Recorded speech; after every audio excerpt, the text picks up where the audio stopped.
Welcome back. Nigeria saw slight improvement in its July index from 50.2 in June to 51.0. That's according to FBN Quest. The modest upticks in the headline reading suggest that manufacturing may have climbed onto a plateau. The report says 68% of manufacturers saw no difference in output, while 52% maintained the previous levels in delivery times. Further analysis on the reading shows that a new foreign exchange policy impacted the sector positively as FX supplies to manufacturers increased in the period under review. How is the season of earnings reports? And companies here in Nigeria have continued to release their second quarter earnings, some good and some not so good. Results from the banking sector, oil and gas coming in, and of course companies in the consumer goods have also released their quarter two results. We have Dangote Sugar, Unilever, Cadbury, and Flour Mill. We will focus on the consumer goods sector today as the head of research West Africa with Exotics Partners London. Esili Ewe joins me now. Good afternoon, Esili. Good afternoon, Jimmy. Yeah, now you cover mostly the consumer goods sector. Mm-hmm. What's your general assessment regarding the earnings that are coming in? So far, it's been relatively weak and anticipated. The challenge, as I pointed out the last time we came here, has been the currency devaluation. Obviously, the naira. The bulk of consumer companies depend on imported raw materials. And so in an event where you've seen over about 40% devaluation in the currency, that obviously implies that they're going to have to carry that in their input costs, or result in higher input costs. In addition to that, last time I was on this program, I did point to the fact that a number of the consumer companies, particularly multinationals, had built up quite a significant amount of account payables that are somewhat associated with their parent companies. Those payables accounts are dollar denominated. Implications clearly are that if you're now marking to market based on today's FX rate, you would have to take a significant charge in FX losses. Now, what does that say, regarding the state of the economy? I think it's clear to everybody that we're in very tough times. It's not just consumers alone; it's across sectors. I would say that we're currently seeing some sort of a consolidation. There are positives and negatives.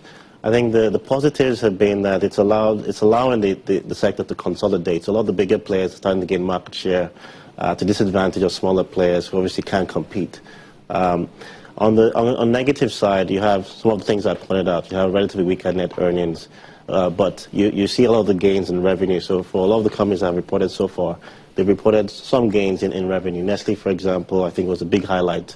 You had roughly over 15% growth in revenue in the second quarter, but then you had a loss in the second quarter as well. So I think it's been more negative, sort of bottom line story, but then the top line trend has been somewhat positive and encouraging. So talking about the smaller players and the bigger players and all of the scenario that you've painted, where does it leave the smaller players? I think that most of those guys would probably, just cease to do business or just shrink over time. We've seen this happen, in the past, 10, 15 years ago.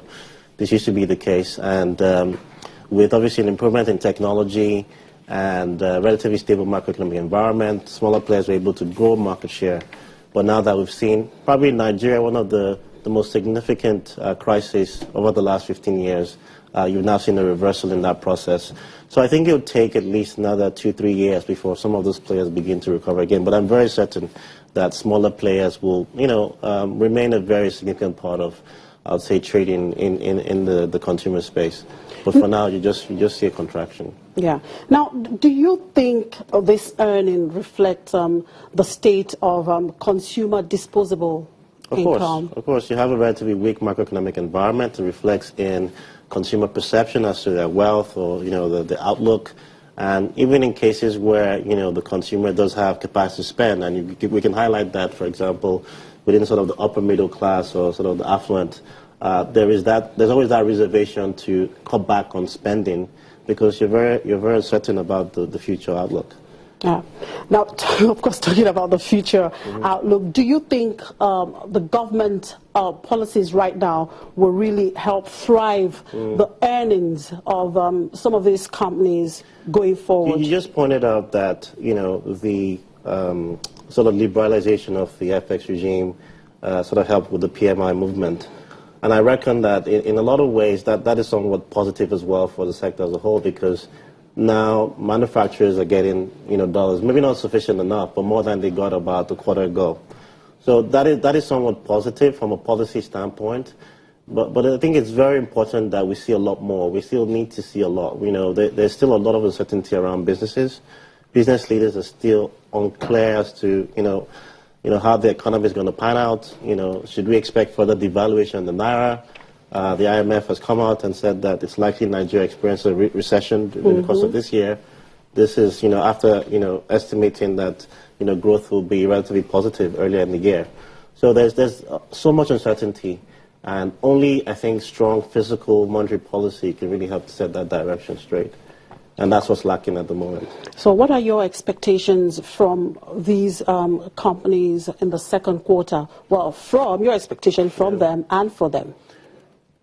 Let me put it this way. I think that you can expect somewhat of an improvement, sort of on a quarter-on-quarter basis.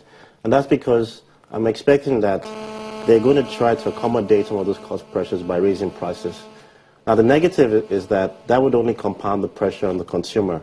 Consumer now has to pay more for, consumables. All right. Thank you very much for your time, Esili. It's been a pleasure. That was Esili Ebe, Head of Research, West Africa at Exotics Partners, London. Now let's quickly cross over to the FMDQ OTC Interbank Forex market for today's trading figures. Tosin Oshukoya, FX dealer with Rand Merchant Bank, is standing by. Good afternoon, Tosin. Good afternoon. Now it's the beginning of a new month. Is the Naira looking good today? Yeah, the Naira is still relatively flat at 320, 330. We've seen so many prices within that range. Unfortunately, the problem that the market is facing is still there, which is the problem of liquidity. CBN hasn't been in the market in the last few trading days. Outside of that, we begin to see few trades being done by very few foreign investors, coming in trickles. So are you expecting to see, this is just the beginning of the week, are you expecting to see the CBN coming this week to intervene? We would appreciate a situation where CBN only comes in, periodically, not every day. We want to see a situation where the market can find its own equilibrium.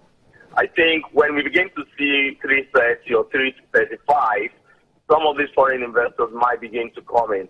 The challenge we are having in that market is more of, confidence as opposed to, the price. I actually think that a 330 is a good price for any foreign investor to come in. But beyond that, I think what they would like to see is a situation where, the policies that have been made by the central bank are followed through.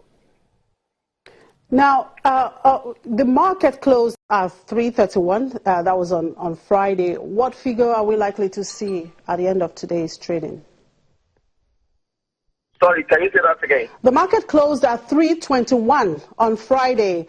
What figure are we likely to see by the end of today's trading? I think at the end of the day, market has traded at 324 today. I think about $9 million was sold at that level.